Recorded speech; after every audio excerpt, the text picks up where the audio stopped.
ka na ba sa crush mo? Hindi na ako. Oo, isip ko siya. Sinagot ako. Matagal na. Hindi mo naman masisisi si Pat kasi at least ngayon, may ilan mo siya. Naman yung babae yan.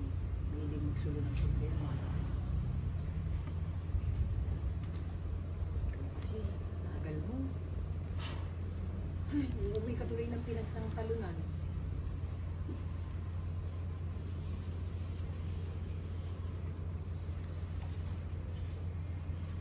Sige ho, mami ko tayo.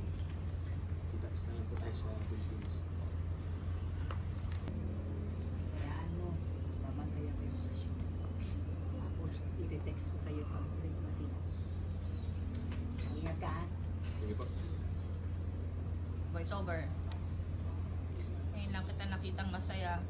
Sana ako na lang nagpapasaya sa'yo. Huwag kang mag-alala. Akin ka na. Halika kay Ruby. Hindi ko miss na eh. Flying kiss, Ate Ruby.